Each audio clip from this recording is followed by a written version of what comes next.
नमस्कार विद्यार्थी मित्रांनो. ज्ञानसागर स्पर्धा परीक्षा या आपल्या ई लर्निंग प्लॅटफॉर्मवरती आपलं या ठिकाणी स्वागत आहे. तर आज आपण जे आहे तर ते जनरल नॉलेज आणि करंट अफेअर तर याची जी लेक्चर सिरीज आहे तर ती आपण या ठिकाणी आज स्टार्ट करतोय. तर माझी सगळ्या विद्यार्थ्यांना या ठिकाणी रिक्वेस्ट आहे, विनंती आहे का हे जे काही आपलं ज्ञानसागर स्पर्धा परीक्षा चॅनल आहे तर हे जास्तीत जास्त मित्रांमध्ये शेअर करा. आणि जे काही आगामी काळातली सीईटी आहे, LLB 5 वर्षाच्या कोर्ससाठी असेल किंवा 3 वर्षाच्या कोर्ससाठी जी काही 2025 मध्ये LLB सीईटी आहे तर त्याकरता आपण ही लेक्चर सिरीज या ठिकाणी स्टार्ट केलेली आहे. आणि त्यातलं हे जे काय आहे तर ते आपलं आजचं पहिलं लेक्चर आहे. याच पद्धतीनं आपण 1 बाय 1 लेक्चर जे आहे तर ते बघत जाणार आहोत. आणि त्यातल्या त्यात जे आहे तर आपण या ठिकाणी महत्वाचे लेक्चर जे आहे तर ते डिस्कस करणार आहोत. आपण जर बघितलं तर मार्केटमध्ये डाटा खूप अवेलेबल आहे, यापूर्वी मी तुम्हाला ऑलरेडी सांगितलंय. आणि आपल्याला जे आहे तर त्यातल्या त्यात जे काही बेस्ट कंटेंट आहे तर तो या ठिकाणी स्टडी करायचा आहे. तर आजचं आपलं जनरल नॉलेज आणि करंट अफेअर हा जो काही टॉपिक आहे तर LLB 3 वर्षाच्या जो काही कोर्स आहे त्याकरता जी काही सीईटी आहे तर त्यामध्ये हा जो काही टॉपिक आहे तर तो 40 मार्क म्हणजे खूप जास्त याला वेटेज या ठिकाणी दिलेला आहे. आणि LLB 5 वर्षाच्या कोर्ससाठी या ठिकाणी जे आहे तर 30 मार्कला हा जो काही टॉपिक आहे तर तो विचारला जाणार आहे. प्रत्येक क्वेश्चन हा एका मार्काकरता असणार आहे. ओके. तर आता जनरल नॉलेज आपण जर बघितलं तर टॉपिक हा मी ऑलरेडी सांगितलंय की फास्ट टॉपिक आहे. त्यातल्या त्यात आपल्याला महत्वाचं कंटेंट या ठिकाणी स्टडी करायचं. तर आपल्या एक्झामच्या दृष्टीनं काही ज्या संस्था आहेत की ज्या भारतातल्या असतील किंवा ज्या नामांकित वर्ल्ड बँक वगैरे असेल तर यासारख्या संस्थांवरती आपल्याला जे आहे तर ते एक्झाम मध्ये प्रश्न या ठिकाणी विचारले जातात. त्यातल्या त्यात जे आहे तर ते आपण महत्वाच्या संस्था या ठिकाणी डिस्कस करणार आहोत. तर आजची आपली त्यातली पहिली जी संस्था आहे ती म्हणजे RBI म्हणजेच reserve bank of India. Okay. म्हणजेच ही जी रिझर्व्ह बँक ऑफ इंडिया जी आहे तर ती भारताची मध्यवर्ती बँक आहे. ओके. भारत सरकारची बँक आहे. आता यात जे आहे तर आपण सगळ्यात महत्वाचं या ठिकाणी बघू की मध्यवर्ती बँकेचे स्वरूप. आता या ठिकाणी जर आपण बघितलं तर मध्यवर्ती बँकेचं स्वरूप कसं असतं. आता ही जी बँक आहे तर ही बँक आपण जर बघितलं तर बँकांची बँक म्हणून जे आहे तर ती या ठिकाणी काम करत असते. आता हे स्टेटमेंट माझं महत्वाचं आहे, बँकांची बँक. आता आपण जर बघितलं तर भारतात वेगवेगळ्या बँका आहेत. ओके. आणि त्यांच्यावरती नियंत्रण कोणाचं आहे तर ते हे रिझर्व्ह बँक ऑफ इंडियाचं आहे. म्हणून याला बँकांची बँक असं देखील म्हटलं जातं. आता ही जी बँक आहे तर ही बँक एक सरकारची बँक म्हणून जे आहे तर ती कार्य करत असते. परंतु ही जी आहे तर ते राजकीय हस्तक्षेपापासून जे आहे तर हिला बाजूला ठेवलं जातं. म्हणजे यामध्ये कोणतेही राजकीय हस्तक्षेप या ठिकाणी असत नाही. हे या ठिकाणी मला सांगायचं, आवर्जून सांगायचं आहे. ओके. तर या ठिकाणी आपण जर बघितलं तर आता मी मध्यवर्ती बँकेचे स्वरूप कसे तर ती बँकांची बँक म्हणून जे आहे तर या ठिकाणी कार्यरत असते. आता रिझर्व्ह बँक ऑफ इंडिया आपण जर याची हिस्ट्री जर बघितली म्हणजे इतिहास जर बघितला आपण तर भारतात जे आहे तर ह्या मध्यवर्ती बँकेची आवश्यकता का भासू लागली. आता आपण जर बघितलं तर प्रत्येक देशात त्या देशाची मध्यवर्ती बँक जी आहे तर ती कार्यरत असते. समजा इंग्लंड असेल, इंग्लंड सारखा देश असेल तर त्याच्यात बँक ऑफ इंग्लंड म्हणून जे आहे किंवा मध्यवर्ती बँक जी इंग्लंडची तर ती कार्यरत आहे.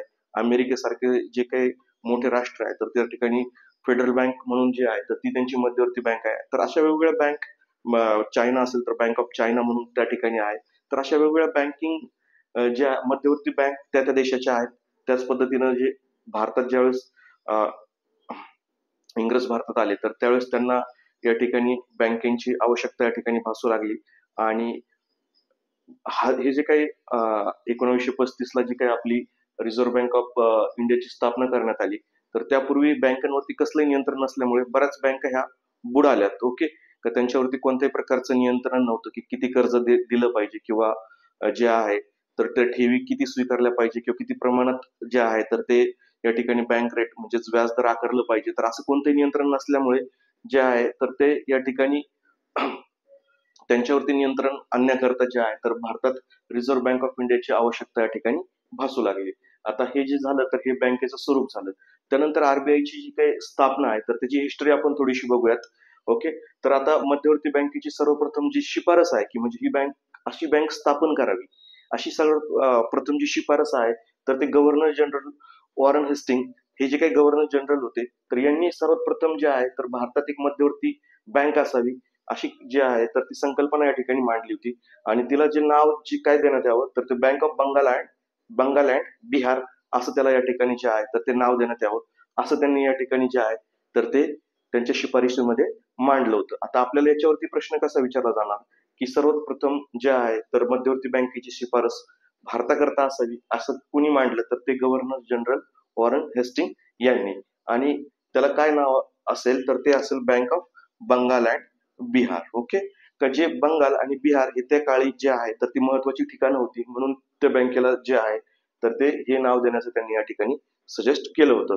त्यानंतर जे आहे तर यांनी शिफारस मांडली, पण ही जी शिफारस आहे तर त्यावरती एक आयोग नेमण्यात आला, आणि तो म्हणजे हिल्टन यंग आयोग, की जो 1926 मध्ये जे आहे तर तो आयोग या ठिकाणी जे आहे तर तो स्थापन करण्यात आला. आणि त्या आयोगाचं नाव काय होतं तर the royal commission on Indian currency and finance असं त्या ज्या आयोगाचं नाव होतं, की ज्याचे अध्यक्ष होते हिल्टन यंग.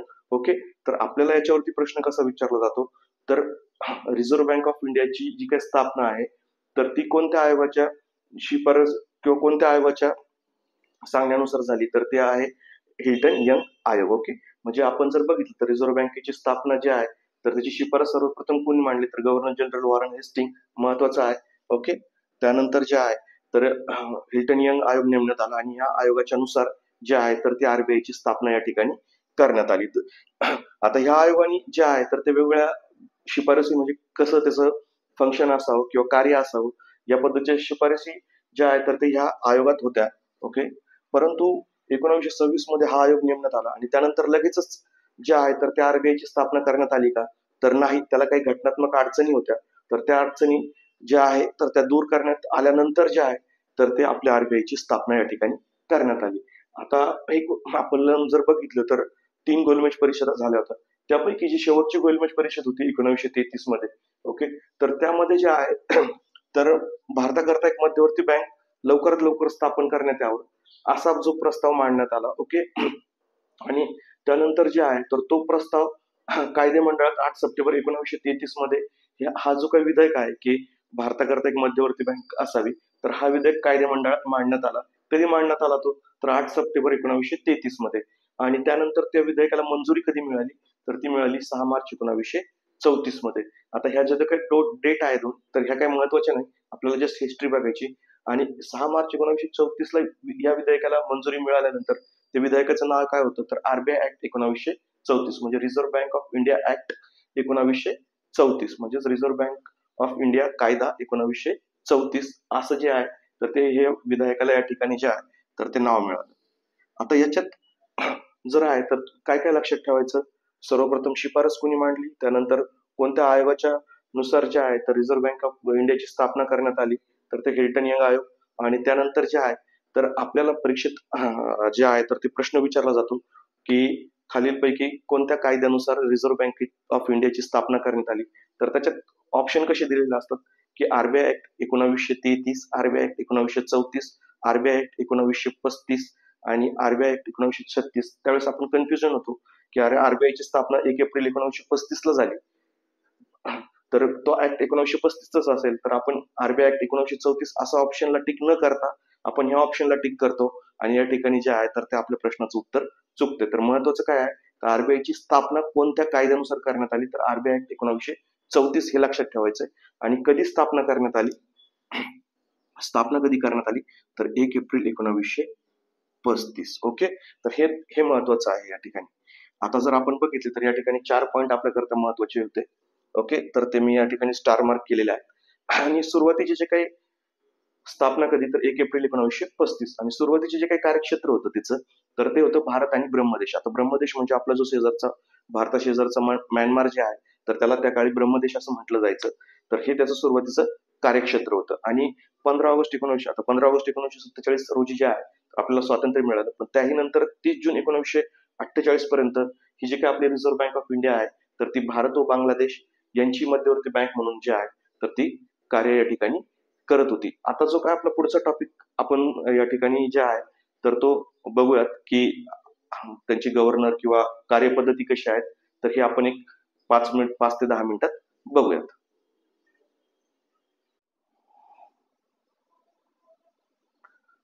तर आपण या ठिकाणी बघितलंच आहे की आरबीआय ऍक्ट 1934 नुसार जे आहे तर 1 एप्रिल 1935 ला रिझर्व्ह बँक ऑफ इंडियाची या ठिकाणी स्थापना करण्यात आलेली आहे. आता सुरुवातीला जर आपण बघितलं तर ती इंग्रजांच्या ताब्यात होती. ओके, तर तेव्हा जे सुरुवातीला जे आहे तर ती खाजगी जे काही भागधारक होते तर त्यांची बँक म्हणून ती ओळखली जायची. म्हणजे याचे जे काही शेअर्स आहे तर ते वेगवेगळ्या भागधारकांमध्ये जे आहे तर ते त्यावेळेस विकले गेले होते आणि ते जे काही भाग भांडवल होतं तर ते त्यावेळेसचं 5 कोटी एवढं 1934चा आपला ऍक्ट आहे तर त्यानुसार ठरवण्यात आलेलं त्याचं भाग भांडवल किती होतं तर 5 कोटी. आणि प्रत्येक जी भागाची किंमत किती होती तर ती 100 रुपये इतकी त्याची किंमत या ठिकाणी होती. तर आपल्याला या ठिकाणी महत्वाचं काय, ऍक्ट, स्थापना आणि सुरुवातीला ती कशी होती तर खाजगी भागधारकांची बँक म्हणून जी आहे तर ती होती. मग आता याच्यामुळे काय झालं की तिच्यावरती एक विशिष्ट ग्रुपचा कंट्रोल किंवा विशिष्ट लोकांच्या समूहाचा जे भागधारक आहे तर त्यांचाच कंट्रोल त्या ठिकाणी त्याच्यावरती राहिला असता. आणि तिचा जे काही मूळ उद्देश होता की बँकांची बँक किंवा जे काही महत्वाचे आपलं सेक्टर आहे की जसं शेती क्षेत्र असेल तर त्याला आपलं कर्ज पुरवठा करणं या ठिकाणी महत्वाचं होतं. तर त्या पद्धतीच्या गाईडलाईन्स देणं हे इतर बँकांना तिला शक्य झालं नसतं. म्हणून जे आहे तर आपण संसदेत ज्यावेळेस भारत स्वतंत्र झाला आणि त्यानंतर आपण संसदेत एक कायदा पारित केला की जो आरबीआय सार्वजनिक मालकीकडे हस्तांतर कायदा 1948. म्हणजे जे खाजगी मालकी जी होती आपली तर ती आपण कुठे घेतली तर ती सार्वजनिक म्हणजे भारत सरकारच्या स्वतःकडे. ओके, तर आपण एक कायदा पारित केला त्यानंतर तर आरबीआय सार्वजनिक मालकीकडे हस्तांतर कायदा 1948. आता हा कायदा आपल्याला जे आहे तर तो विचारला जातो की कोणत्या कायद्यानुसार जे आहे तर ती खाजगी भागधारकांची बँक आरबीआय ही सार्वजनिक मालकीकडे हस्तांतरित करण्यात आली. तर तो कायदा आहे सार्वजनिक मालकीकडे हस्तांतर कायदा 1948. आता याच्यात फक्त काय बदललं जातं तर हे ऑप्शन 1949 विचारला जाईल, 1947 विचारला जाईल. महत्वाचा आहे हा पॉइंट. ओके, आणि त्यानुसार जे आहे तर तिचं राष्ट्रीयकरण कधी करण्यात आलं की आता समजा कायदा तर आपण केला आणि त्याची जे आहे तर ते राष्ट्रीयकरण कधीपासून स्टार्ट झालं तर 48 ला आपला जो कायदा झाला. ओके, की जसं आपला आरबीआय ऍक्ट बद्दल झालं तर सेम याच पद्धतीने इथे. आणि 1 जानेवारी 1950 पासून जे आहे तर ते आरबीआय या ठिकाणी म्हणजे तिची सर्वस्वी मालकी जी आहे तर ती भारत सरकार कडे घेण्यात आली. आणि ही जी काय तर राजकीय वर्चस्वापासून जे आहे तर ते अलिप्त ठेवण्यात आली. ओके, तर हे या ठिकाणी महत्वाचं आहे. आता आपल्याला या ठिकाणी 2 पॉइंट महत्वाचे आहे. आरबीआय सार्वजनिक मालकीकडे हस्तांतर कायदा 1948 त्यानुसार 1 जानेवारी 1950 रोजी जे आहे तर ते आरबीआयचे राष्ट्रीयकरण आता कधी करण्यात आलं असं विचारलं तर 1 जानेवारी 1949. तर हे महत्वाचं या ठिकाणी आहे. त्यानंतर जर आपण बघितलं तर सुरुवातीला आपण ज्यावेळेस बघितलं की शिफारस कुणी केली होती तर ती वॉरन हेस्टिंग यांनी जी आहे तर ती भारतात एक मध्यवर्ती बँक असावी तर अशी शिफारस त्यांनी त्यावेळेस केली होती. ओके, आणि ते जर बघितलं आपण तर त्यांनी नाव कसं दिलं होतं तर bank of Bengal and Bihar. म्हणजे आता त्यावेळेसचं बंगाल म्हणजेच कोलकाता. म्हणजेच तिचं मुख्यालय त्यावेळेस कधी कुठे स्थापन करण्यात आलं की ज्यावेळेस आरबीआयची स्थापना झाली तर तिचे मुख्यालय त्यावेळेस कुठे ठेवण्यात आलं होतं तर ते कलकत्ता या ठिकाणी. ओके, तर आपल्याला यावरती देखील प्रश्न विचारला जातो की स्थापनेच्या वेळी जे आरबीआयचे मुख्यालय तर ते कुठे होतं तर ते कोलकाता या ठिकाणी. त्यानंतर जे आहे तर 1937 ला हे जे काही मुख्यालय आहे तर ते कुठे हलवण्यात आलं तर ते मुंबई या ठिकाणी जे आहे तर सध्या मुंबई या ठिकाणी हे मुख्यालय आहे. ओके, तर आता आपल्याला प्रश्न काय विचारला जाऊ शकतो की आरबीआयचे मुख्यालय कुठे आहे. वेगवेगळे ऑप्शन असतील, दिल्ली असतील, कोलकाता असतील, मुंबई असेल, चेन्नई असेल. तर आरबीआयचे मुख्यालय कुठे आहे तर ते मुंबई या ठिकाणी आहे. ओके, आणि असं जर विचारलं की स्थापनेच्या वेळेस मुख्यालय कुठे आहे तर त्यावेळेस देखील कन्फ्युज व्हायचं नाही. स्थापनेच्या वेळेचे मुख्यालय आणि सध्याचे मुख्यालय तर स्थापनेच्या वेळीचे मुख्यालय हे कुठे आहे तर ते कोलकाता या ठिकाणी आहे. ओके, तर आता आरबीआयचं आपण जे संघटन आणि व्यवस्थापन कसं असतं तर ते आपण या ठिकाणी बघू. तर आरबीआयचं जे काही व्यवस्थापन आहे म्हणजे मॅनेजमेंट आहे किंवा संघटन आहे जे 20 सदस्यीय एक जे आहे तर ते संचालक मंडळ असतं आणि त्याच्या थ्रू जे आहे तर ते आरबीआयचं सगळं नियंत्रण या ठिकाणी चालतं. आता आपण जर बघितलं तर या ठिकाणी मी तुम्हाला दाखवलं, तुम्ही बोर्डवरती बघू शकता की मध्यवर्ती संचालक मंडळ की त्याच्यात किती सदस्य असतात तर 20 सदस्य असतात. त्याच्यातला एक गव्हर्नर असतो आणि 4 डेप्युटी गव्हर्नर असतात. ओके, आणि जो काही गव्हर्नर असतो तर तोच मुख्य कार्यकारी अधिकारी जो आहे तर तो रिझर्व्ह बँक ऑफ इंडियाचा असतो. आता असंही विचारला जाऊ शकतो प्रश्न की रिझर्व्ह बँकेचा मुख्य कार्यकारी अधिकारी कोण तर तो काय असतो तर एक म्हणजे आपला गव्हर्नर जनरल असतो. ओके, तर असंही ऑप्शन मध्ये दिलेलं असेल की गव्हर्नर जनरल, डेप्युटी गव्हर्नर किंवा पंतप्रधान वगैरे असं काही इतर ऑप्शन देऊ देऊ शकतात, तर तो कोण असतो, तर तो गव्हर्नर असतो. आणि यांचा जो काही कार्यकाल असतो तर तो साधारणतः एक 5 वर्षाचा कार्यकाल या ठिकाणी असतो. आणि हे जे काही गव्हर्नर, समजा एखादा व्यक्ती गव्हर्नर झाला आणि त्यांनी 5 वर्षाचा कार्यकाल पूर्ण केला, तर तो पुनर्नियुक्तीसाठी पात्र असतो असतो का, तर असाही प्रश्न या ठिकाणी विचारला जातो. तर हो, तो पुनर्नियुक्तीसाठी जो आहे तर तो पात्र असतो. लक्षात ठेवायचं या ठिकाणी आपण लिहिलेलं आहे. ओके. आणि जे काही इतर राहिलेले 15 सदस्य जे आहे तर ते देखील भारत सरकारतर्फे जे आहे तर ते अपॉइंट केली जातात आणि त्यांचा कार्यकाल हा फक्त किती वर्षाचा असतो, तर तो 4 वर्षाचा असतो. ओके. हे काही विचारलं जाणार नाही, हे फक्त तुमच्या माहिती करता लक्षात ठेवा. आता पुढचा आपला महत्वाचा पॉईंट आहे परीक्षेच्या दृष्टीने, आरबीआयचे पहिले गव्हर्नर जनरल कोण, असा आपल्याला या ठिकाणी प्रश्न विचारला जातो बऱ्याचदा एक्झाम मध्ये. तर ते होते ऑस्बॉर्न अर्कल स्मिथ. हे जे आहे तर ते आरबीआयचे पहिले गव्हर्नर होते आणि त्यांचा जो काही कार्यकाल होता तर तो 1 एप्रिल 1935 ते 30 जून 1937 हा त्यांचा कार्यकाल या ठिकाणी होता. आता आपल्याला एक गोष्ट लक्षात ठेवायची, मी पुन्हा स्टार मार्क करतो या ठिकाणी, तर पहिले भारतीय गव्हर्नर कोण होते. आता या ठिकाणी आपण जर बघितलं तर सी डी देशमुख, चिंतामणराव देशमुख असं त्यांचं नाव आहे. तर त्यांचा कार्यकाल होता 11 ऑगस्ट 1943 ते 30 जून 1949 हा त्यांचा कार्यकाल या ठिकाणी होता. आता या ठिकाणी एक गोष्ट लक्षात ठेवायची, मी पुन्हा पुन्हा रिपीट करतोय. आरबीआयचे पहिले गव्हर्नर, ओके, ज्यावेळेस आरबीआयची स्थापना झाली, ओके, म्हणजे भारताला स्वातंत्र्य मिळण्याच्या आधी, तर त्यावेळेसचे तिचे गव्हर्नर, पहिले गव्हर्नर आपल्याला विचारलं परीक्षेमध्ये, पहिले गव्हर्नर असं जर विचारलं कोण, तर ऑस्बॉर्न अर्कल स्मिथ. आणि पहिले भारतीय गव्हर्नर कोण असं जर विचारलं तर ते आहे सी डी देशमुख. ओके. तर हे तुम्ही लक्षात ठेवायचं, याच्यात बिलकुल कन्फ्युज व्हायचं नाही.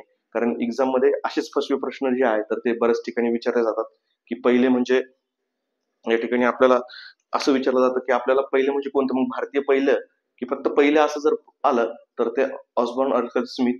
आणि पहिले भारतीय असं विचारलं तर ते आहे सी डी देशमुख. आता तुम्हाला माझ्यातर्फे जो आहे तर एक असाइनमेंट, होम असाइनमेंट त्याला तुम्ही समजा, की सध्याचे जे आपले गव्हर्नर आहेत तर ते कोण आहेत आणि डेप्युटी गव्हर्नर्स देखील कोण आहेत, तर हे तुम्ही कमेंट बॉक्समध्ये मला सांगायचं आहे. आणि त्याचबरोबर हे कितवे गव्हर्नर्स आहे की जे सध्या कार्यरत आहे.